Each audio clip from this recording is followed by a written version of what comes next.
ನಮ್ಮ ಜನರಿಗೆ ನ್ಯಾಯ ದೊರಕಿಸುವಲ್ಲಿ ಯಶಸ್ವಿಯಾದಂತಹ ಸಂಘಟನೆಯಾಗಿದೆ ತುಳುನಾಡು ರಕ್ಷಣಾ ವೇದಿಕೆ. ವ್ಯವಸ್ಥಾಪಕ ಅಧ್ಯಕ್ಷರಾದಂತಹ ಯೋಗೀಶ್ ಶೆಟ್ಟಿ ಅವರ ನೇತೃತ್ವದಲ್ಲಿ ಕಳೆದ 8 ವರ್ಷಗಳಿಂದ ಅನ್ಯಾಯದ ವಿರುದ್ಧ, ಅಧರ್ಮದ ವಿರುದ್ಧ ಹೋರಾಟಗಳನ್ನು ಮಾಡಿ ಜನಮನ್ನಣೆ ಗಳಿಸಿದಂತಹ ಸಂಘಟನೆಯಾಗಿದೆ ತುಳುನಾಡು ರಕ್ಷಣಾ ವೇದಿಕೆ. ಇವತ್ತು ಸಹ ನಮ್ಮ ನಾಡಿನ ಚಾಣಕ್ಯದ ಕ್ರೀಡೆಯಾದಂತಹ, ಸಾಂಸ್ಕೃತಿಕ ಕ್ರೀಡೆಯಾದಂತಹ ಕನ್ನಡದ ವಿಚಾರದಲ್ಲಿ ಕೋಟ ಎಂಬ ಒಂದು ಸಂಘಟನೆ ನೀಡಿದಂತಹ ತಡೆಯಾಜ್ಞೆ, ಅದರೊಂದಿಗೆ ಸುಪ್ರೀಂ ಕೋರ್ಟ್ ನೀಡಿದಂತಹ ತಡೆಯಾಜ್ಞೆ ಇವತ್ತು ರಾಜ್ಯ ಹಾಗೂ ಕೇಂದ್ರ ಸರ್ಕಾರಗಳು ಇದರ ವಿರುದ್ಧ ನಿರ್ಲಕ್ಷ್ಯ ವಹಿಸುವುದರ ವಿರುದ್ಧ ನಾವಿವತ್ತು ಒಂದು ಸೇರುತ್ತೇವೆ, ಒಟ್ಟಾಗಿದ್ದೇವೆ. ಈ ಒಂದು ಪ್ರತಿಭಟನಾ ಕಾರ್ಯಕ್ರಮಕ್ಕೆ ಈಗಾಗಲೇ ತುಳುನಾಡು ರಕ್ಷಣಾ ವೇದಿಕೆಯ ಸ್ಥಾಪಕಾಧ್ಯಕ್ಷರಾದಂತಹ ಶ್ರೀ ಯೋಗೀಶ್ ಶೆಟ್ಟಿ ಅವರು ಆಗಮಿಸಿದ್ದಾರೆ. ಇವರಿಗೆ ನಾನು ಆರ್ಥಿಕವಾದ ಸ್ವಾಗತವನ್ನು ಬಯಸ್ತಾ ಇದ್ದೇನೆ. ಶ್ರೀ ಯೋಗೀಶ್ ಶೆಟ್ಟಿ ಅವರು ಈ ಪ್ರತಿಭಟನಾ ಸಭೆಯನ್ನು ಉದ್ದೇಶಿಸಿ ಮಾತನಾಡಲಿದ್ದಾರೆ.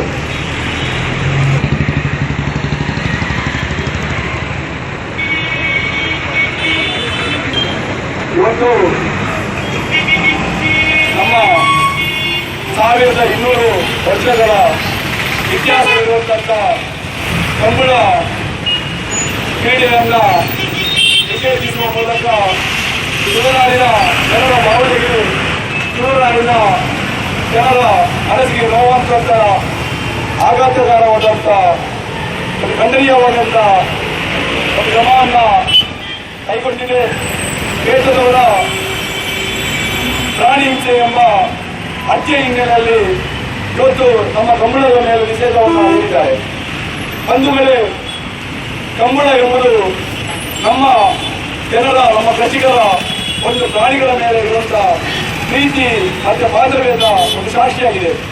ಯಾಕೆಂದರೆ ಕಂಬಳ ಎಂಬುದು ಅಲ್ಲಿ ಇರುವಂತ ಕೋಣಗಳನ್ನ ಕೃಷಿಕರು ತನ್ನ ಒಂದು ಮಕ್ಕಳಾಗಿ ಅದಕ್ಕೆ ಉತ್ತಮವಾದ ಕೆಲಸದ ಜನಗಳನ್ನು ಇಟ್ಟುಕೊಂಡು ಅದಕ್ಕೆ ಎಸಿ ರೂಮುಗಳನ್ನು ನಿರ್ಮಿಸಿಕೊಂಡು ವರ್ಷ ಇಡೀ ಅದರ ಆರೈಕೆಯನ್ನು ಮಾಡ್ತಾರೆ.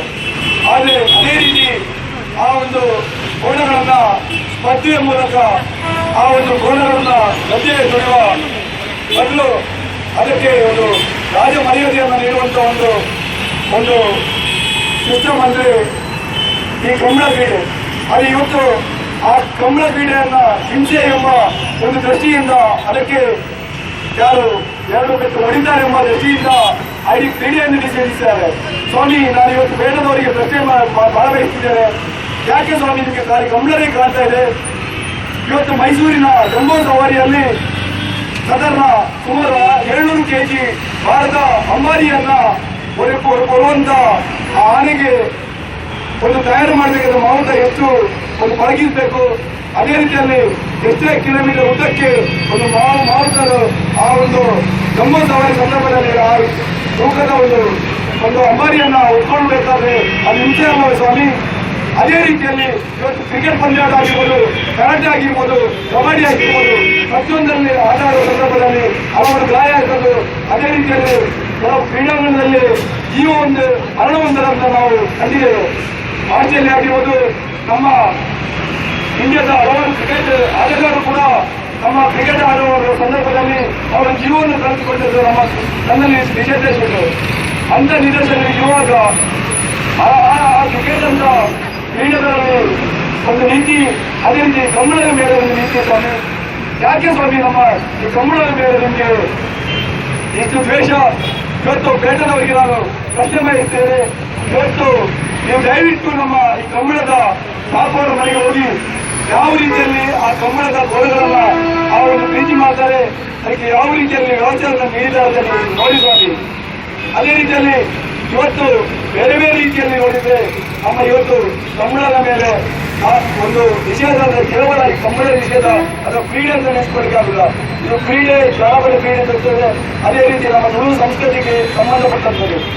ಸಾವಿರಾರು ಇತಿಹಾಸಗಳಿಂದ ಕಂಬಳವನ್ನು ಒಂದು ಜನರು ತನ್ನ ಮನೋರಂಜನೆ ರೀತಿಯಲ್ಲಿ, ತನ್ನ ಭಾವನೆ ರೀತಿಯಲ್ಲಿ ಒಂದು ಸ್ಪರ್ಧೆಯಾಗಿ ಮಾಡ್ತಾ ಇದ್ದಾರೆ.